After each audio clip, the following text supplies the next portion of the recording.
ਅਗਲੀ ਜਿਹੜੀ ਹਰਜੋਤ ਸਿੰਘ ਦੀ ਗੱਲ ਕਰਦੇ ਜਾਈਏ, ਬੇ ਏਰੀਏ ਤੋਂ ਅੱਜ ਇੱਕ ਵੱਡੀ ਖਬਰ ਆਈ ਆ, ਬੜੀ ਉਥਲ-ਪੁਥਲ ਹੋਈ I-580 ਦੇ ਉੱਤੇ ਸੈਨ ਲੀਐਂਡਰੋ ਦੇ ਵਿੱਚ ਉਹ ਸ਼ਟਡਾਊਨ ਵੀ ਕਰਨਾ ਪਿਆ। ਕਥਿਤ ਤੌਰ ਦੇ ਉੱਤੇ ਇੱਕ ਮਰਡਰ ਸਸਪੈਕਟ, ਜਿਸ ਦੇ ਉੱਤੇ ਦੋਸ਼ੀ ਵੀ ਉਸਨੇ ਕੋਈ ਕਤਲ ਕੀਤਾ ਆ, ਉਸ ਨੂੰ ਪੁਲਿਸ ਪਿੱਛਾ ਕਰ ਰਹੀ ਸੀ। ਇਵੈਂਚੁਅਲੀ ਜਦ ਉਸਦੀ ਗੱਡੀ ਜਿੱਥੇ ਰੋਕੀ ਗਈ ਜਾਂ ਰੁਕੀ, ਇਹ ਮੰਨਿਆ ਜਾ ਰਿਹਾ ਵੀ ਉਹਨੇ ਆਪਣੇ ਆਪ ਨੂੰ ਗੋਲੀ ਮਾਰ ਕੇ ਉੱਥੇ ਮਾਰ ਲਿਆ ਆ। ਇਹ ਸੈਨ ਲੀਐਂਡਰੋ ਦੇ ਵਿੱਚ ਇਹ ਘਟਨਾ ਜਿਹੜੀ ਆ ਉਹ ਵਾਪਰੀ ਆ। ਇਹ ਬੰਦਾ ਜਿਹੜਾ ਆ, ਇਹ ਕਹਿੰਦੇ ਵੀ ਸਡਾਨ ਦੇ ਵਿੱਚ ਹੀ ਸੀਗਾ ਜਦੋਂ ਇਸ ਦੀ ਮੌਤ ਹੋਈ ਆ। ਇਸ ਦੇ ਉੱਤੇ ਇਹ ਸੋਚਿਆ ਜਾ ਰਿਹਾ ਸੀ ਵੀ ਇਸਨੇ ਪਹਿਲਾਂ ਪਲੈਜ਼ੈਂਟਨ ਦੇ ਵਿੱਚ ਇੱਕ ਬੀਬੀ ਨੂੰ ਉਸਦੇ ਘਰੇ ਮਾਰਿਆ ਸੀਗਾ ਥਰਸਡੇ ਮਾਰਨਿੰਗ ਦੇ ਵਿੱਚ। ਅਨਆਇਡੈਂਟੀਫਾਈਡ ਜਿਹੜਾ ਸਸਪੈਕਟ ਆ, ਉਸਨੇ ਕਹਿੰਦੇ ਵੀ ਇਸ ਬੀਬੀ ਨੂੰ ਕਈ ਵਾਰ ਜਿਹੜੀਆਂ ਉਹ ਗੋਲੀਆਂ ਮਾਰੀਆਂ। ਸੈਗੀ ਨੌ ਸਰਕਲ ਹੈਗਾ ਆ, ਜੋ ਕਿ ਫਰੀਵੇ ਦੇ ਨਜ਼ਦੀਕ ਉਸਦਾ ਘਰ ਪੈਂਦਾ ਆ। ਪਲੈਜ਼ੈਂਟਨ ਪੁਲਿਸ ਨੇ ਜਿਹੜਾ ਉਹ ਦੱਸਿਆ, ਨਾ ਹੀ ਵਿਕਟਮ ਨੂੰ ਅਜੇ ਉਹਨਾਂ ਨੇ ਆਇਡੈਂਟੀਫਾਈ ਕੀਤਾ ਆ।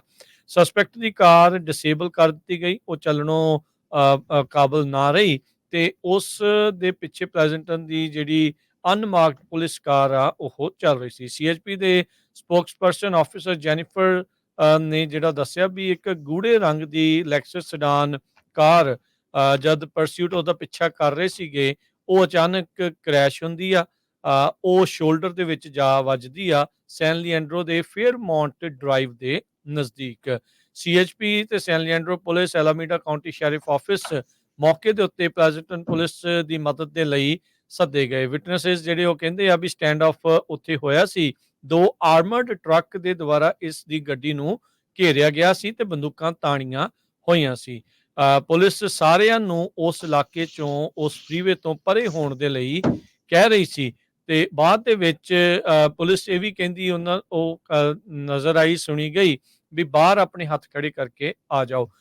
ਪਰ ਕਹਿੰਦੇ ਵੀ ਇਹ ਸ਼ਾਇਦ ਵਾਰਨਿੰਗ ਸ਼ਾਟਸ ਉਸਦੀ ਵਿੰਡੋਜ਼ ਵੱਲ ਨੂੰ ਵੀ ਜਿਹੜੇ ਸ਼ਾਇਦ ਮਾਰੇ ਗਏ, ਪਰ ਬਾਅਦ ਦੇ ਵਿੱਚ ਇਹ ਦੇਖਿਆ ਗਿਆ ਵੀ ਉਹ ਬੰਦਾ ਤਾਂ ਜਿਹੜਾ ਆ ਉਸਨੇ ਆਪਣੇ ਆਪ ਨੂੰ ਹੀ ਗੋਲੀ ਮਾਰ ਲਈ ਹੈਗੀ ਆ। ਈਸਟ ਵੇ ਦਾ ਜਿਹੜਾ ਫਰੀਵੇ ਆ, ਦੋਨੋਂ ਹੀ ਪਾਸੇ ਕੁਛ ਚਿਰ ਦੇ ਲਈ ਇਹ ਬੰਦ ਕਰਨਾ ਪਿਆ ਤੇ ਦੁਪਹਿਰ ਤੋਂ ਬਾਅਦ ਚ ਇਸ ਨੂੰ ਪੁਲਿਸ ਇਨਵੈਸਟੀਗੇਸ਼ਨ ਤੋਂ ਬਾਅਦ ਚ ਓਪਨ ਕੀਤਾ ਗਿਆ ਸੀਗਾ। ਟ੍ਰੈਫਿਕ ਜਿਹੜਾ ਈਸਟ ਬਾਉਂਡ ਉਹ 1.5 ਘੰਟੇ ਦੇ ਲਈ ਬੰਦ ਰਿਹਾ, ਵੈਸਟ ਬਾਉਂਡ ਦੇ ਵਿੱਚ ਵੀ ਇਦਾਂ ਹੀ ਜਿਹੜੀ ਉਹ ਬੰਦ ਰਹੀ ਆ। ਸੋ ਪੁਲਿਸ ਨੇ ਕਿਹਾ ਸੀਗਾ ਵੀ ਕਮਿਊਨਿਟੀ ਨੂੰ ਹੁਣ ਇਸ ਚੀਜ਼ ਦੇ ਵਿੱਚ ਕੋਈ ਵੀ ਖਤਰਾ ਨਹੀਂ ਹੈਗਾ, ਪਰ ਇਹ ਬੜੀ ਇੱਕ ਸਨਸਨੀਖੇਜ਼ ਘਟਨਾ ਜਿਹੜੀ ਉਹ ਵਾਪਰੀ ਆ।